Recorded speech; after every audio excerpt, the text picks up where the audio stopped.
और अगर मनुस्मृति लागू करना चाहते हो तो फिर तो किसी जमाने के अंदर में कही गई प्रोचितम भक्षण माम साम वैष्णव। 2 रोज पहले झारखंड पाकुर के अंदर प्रोग्राम था, आपके करीब में ही है, वहां बोला कि मौलाना what is need to study, what is need to read the Rigveda Yajurveda and mantra and against the Quran Kareem. हमने कहा कि it's not against the Quran Kareem, हम जो मंत्र पढ़ रहे हैं ये कुरान करीम के अगेंस्ट में नहीं है। बोला क्यों? कुरान करीम काफी है। हमने कहा कि मौलाना आपके दिमाग में शायद किसी ने भूसा भर दिया। हमने कहा कि एक सवाल अब्दुल्ला आपसे करता, आप जवाब दे दीजिए, और आखिर तक मैं भी कर रहा हूं, आखिर तक आप जवाब दे दीजिए। वो थे कुछ अलविस टाइप के, मौलाना नहीं थे, कुछ शायद कोई प्रोफेसर वगैरह थे। और बोला कि क्या काफी नहीं है हमारे पास कुरान? हमने कहा कि it's our Holi Quran, the Quran it is not enough for us only, the Quran it is a mercy for all creatures of the world. दुनिया के पूरे इंसानों की कामयाबी के लिए कुरान को अल्लाह तबारक व तआला ने भेजा। हुदल लिन्नास कहा, what is need to explain by Rigveda Yajurveda. हमने कहा एक बात बताइए, हम जब शुरू में 4 साल पहले पढ़कर आए थे, that time I was completed my diploma course from Bengaluru, वहां से हमने कंप्लीट किया था, तो हम घर आए ही थे, इसी तरह का प्रोग्राम था। उस वक्त हम किताब लेकर जाते थे, मनुस्मृति ऋग्वेद ये सब साथ में लेके जाते। डर लगता था कि कहीं कोई समाज के गुरुजी अगर पूछ लिया तो कैसे जवाब देंगे, तो हम लेकर गए। 2 या 3 जनवरी की बात थी, बड़ा अच्छा प्रोग्राम हो रहा था, 45 मिनट का टाइम हमको दिया गया था। तो हम जब तकरीर करके ख़त्म होने के करीब थे तो हमने शुरू में कह दिया था अगर किसी को कोई समझ में ना आए तो वो हमसे सवाल कर सकता है, पूछ सकता। तो खैर उन्होंने एक गुरुजी थे, वो लिख करके लाए क्या कि मौलाना आपने कुरान की फजीलत की बात की, बट आई डोंट एग्री, हम आपके कॉन्सेप्ट से आपके स्पीच से हम एग्री नहीं। हमने कहा क्यों? बोला आप जिस कुरान करीम की आयत आपने पढ़ी है उसी कुरान के अंदर कहा गया उहिल्लत लकुम बहीमतुल अनाम, जानवर हलाल है, उसका गोश्त खाइए, मांस खाइए उनका, कुरान में कहा गया। गोया के कुरान ने जीव हत्या की परमिशन दी, जानवरों को मारने की इजाजत दी। हालांकि जीव हत्या करना इट्स ग्रेट गुनाह, बहुत बड़ा गुनाह है, बहुत बड़ा जुर्म है। उन्होंने कही है how can I accept the Quran, how is it possible the universal book, कैसे ये आलमी बुक हो सकती है, किताब हो सकती। हमने कहा कि योर क्वेश्चन इज एक्सेप्टेबल, अच्छी बात, मैं जवाब आपको देता हूं। तो हमने प्रोफेसर साहब को परसों कहा कि प्रोफेसर साहब उन्होंने कुरान पर एतराज किया, अब आप जवाब कैसे दीजिएगा? आप कहिएगा कि कुरान हिदायत है, इसमें जो भी बातें हैं वो बिल्कुल सही है, माननी पड़ेगी। अरे कुरान हिदायत है, जो भी बातें हैं वो माननी पड़ेगी, ये तो हमारा ईमान है, कुरान पर आस्था है, लेकिन उसका तो नहीं, उसने तो एतराज किया। तो अब हमें यहाँ देखना होगा कि वो कौन सी किताब पढ़ता है, हमें जवाब, इसका जवाब उसी के ग्रंथ से देना, तब ना उनका मुंह बंद होगा। मिसाल के तौर पर अगर हम हिंदू को कहेंगे कि भाई तुम मूर्ति पूजा मना कर, मूर्ति को पूजो ये गुनाह है, हम उन पर एतराज करेंगे। और मूर्ति पूजा की ममानियत वेदों में है, अंदन तमह प्रियोशंति असंभवति, मट्टी पत्थर लकड़ी कंकर की इबादत करना भी गुनाह है। न देवा मुरच्चलाम या न कांस्टे विदते देव न पाषाणे, इंसानों को परमात्मा मानना भी गुनाह है। अविक्तम विक्ति मां पन्यम मन्यन्ति माम बुद्धमा, और अगर कोई ईश्वर वो होता है जो नजर नहीं आता, न संदृशी तिष्ठिति रूपमस्या न चक्षुषा पश्यते कश्चनेनम, परमात्मा वो होता है जो कभी नजर नहीं आता, वेदों में है।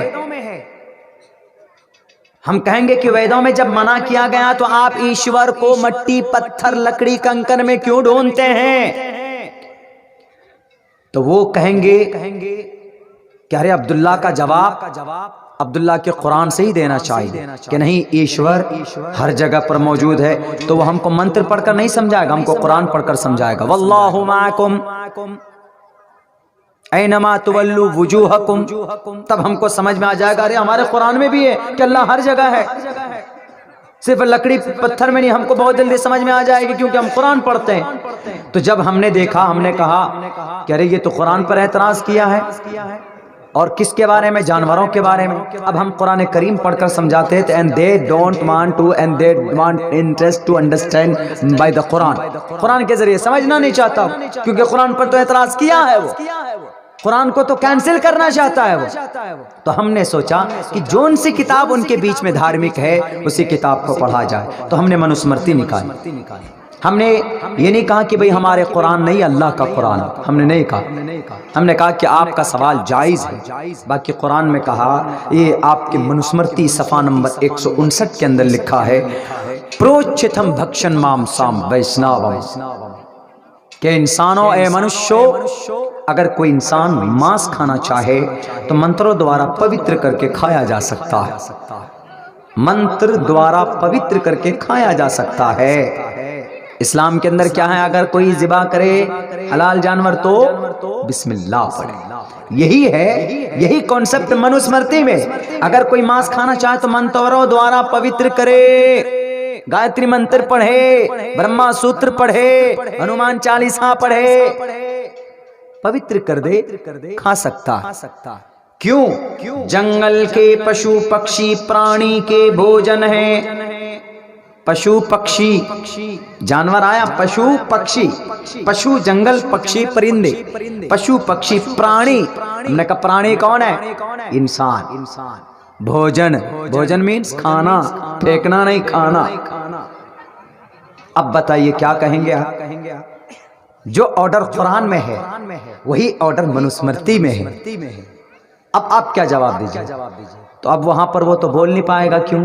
कुरान पर तो एतराज कर लिया, मनुस्मृति पे तो नहीं करे। सर नीचे किया, चला गया। 2 दिन के बाद फोन आता है, फोन नहीं बल्कि उसके गांव के अंदर हड़कंप मच गया। चूंकि गांव वाले भी थे, गुरुजी को साथ में लाया था बाज़ाब्ता सवाल करने के लिए, इनको हेल्प लेस करना है, जवाब लेस करना है। अब्दुल्ला को जवाब मिलेगा नहीं। हमने कहा कि जितना मैं पढ़ता हूँ आपके ग्रंथ को, शायद आप पूरे साल में नहीं पढ़ते।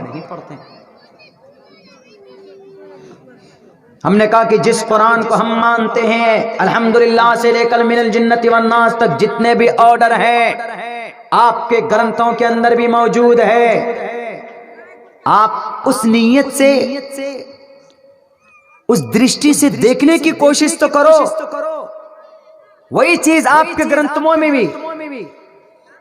तो पूरे गांव वाला उनके ऊपर चढ़ गए, गुरुजी के ऊपर, कि गुरुजी ताल कटोरा स्टेडियम में तो पूछ लिया, बोल दिए कि इस्लाम को मिटा दो, इस्लाम को मिटा दो। अब्दुल्ला ने तो आपका जवाब आपकी ग्रंथ से ही दिया है, क्या माजरा? तब वो क्या कहते हैं? हाँ, वैदिक दौर में खाया जाता था, मांस खाते थे वैदिक दौर में, मंत्रों द्वारा पवित्र करके, अब नहीं खाया जाता। उन्होंने कहा नहीं, कुछ ना कुछ करो। बैठकी हुई, मशवरा हुआ कि अब्दुल्ला को बुलाइए, उनको किसी तरीके से हराना है। हम अपने ग्रंथ को ऊंचा करेंगे, हम अपने मजहब को ऊंचा साबित करेंगे। हमारे पास फोन आया, हमने अपने उस्ताद से मशवरा किया। हमने कहा कि सर आपको रहना होगा। बोला तुमको अल्लाह ने किस लिए ताकत दी? तुम शागिर्द किस लिए बने? बोला जानकारी है, वेद साथ में लेके जाना, मनुस्मृति साथ में लेके जाना। ज्यादा क्या पूछेगा वो? महाप्रलय के बारे में मंत्र पढ़कर सुना देना, ओम पूर्णमिदः पूर्णमिदं पूर्णात् पूर्णमुदच्यते पूर्णस्य। ईश्वर के बारे में पूछेगा तो बता देना कि न तस्य प्रतिमास्ति यस्य नाम महद्दशा शैष एक विरधय कहवा। पूछेगा कि ईश्वर एक ही होता, रूप अनेक होते, तो बता देना आप ईश्वर की विशेषताएं के बारे में कि इंद्रम मित्रम वरुणम अग्निमाहि रतो देवस्य सुपर्णो गरुत्मानम एकम सद्विप्रा वदा वदन्ति। नमाज के ऊपर एतराज करे तो पढ़ देना, प्रथमा जा रका दियोवा दियो दिदियन मुजियते तृतीयानन कोडला कार्य चतुर्थर देव चंद्र का पंचम बिंदु संयुक्ता। अजान के ऊपर अगर तुम्हारे इंडिकेशंस लगाए तो पढ़ देना, उच्चलापि सर्वभक्षी भविष्यति जनोम बिना कोलम च पश्वस्ते शाम भक्षयामताम मुसरने वसन सकारा। मोहम्मद रसूलुल्लाह के बारे में अगर पूछे, अंतिम महर्षि के बारे में कि मोहम्मद आखिरी नबी है, कहां से साबित है, तो पढ़ देना अस्मल्लाह मिल्ले मित्रा वरुणा दिव्यानि धत्ता इल्लल्ले वरुणो मित्रस्तेजस कामया होतार भिंदरो होतार मिंदरो महासुरिंदरो। तुम तो सब पढ़ाया मैंने, किस लिए? हिम्मत दी। हमने कहा ठीक है। उन्होंने फ़ोन किया कि आपको बैठना होगा, आपको डिबेट करनी होगी। हमने कहा मैं तैयार हूँ, जहाँ बुलाओ वहीं आ जाऊँगा मैं, और कोई नहीं आएगा, मैं तनहा आऊँगा। मैं एक तालिबे इल्म हूँ। मैंने सोचा कि तालिबे इल्म है, जाएंगे अगर हार गए तो सोचे कि तालिबे इल्म है, अगर कोई बड़े को लेके जाएंगे तो थोड़ी बेइज्जती हो जाएगी।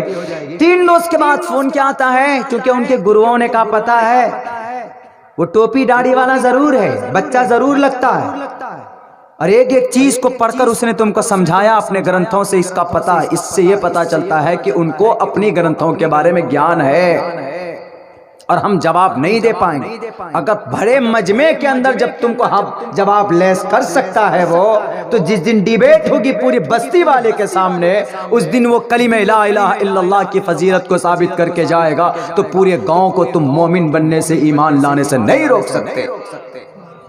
उनके गुरुओं ने कहा। फोन आता है, मौलाना हमारे जो गुरु थे उन्होंने टाइम नहीं दिया, आइंदा कल परसों कभी टाइम होगा तो आपके पास कॉल करेंगे, बैठकर समझौता करेंगे, मुकाबला करेंगे कि आपका कुरान क्या है, आपका ईमान क्या है, हमारा ग्रंथ क्या है, तब करेंगे। आज तक 4 साल बीत गए हैं, उनका कल अभी तक नहीं आया। मैं उनके फोन का इंतजार कर रहा। क्यों? Islam is the best religion to the entire world. ये किसी की लिखी हुई किताब नहीं,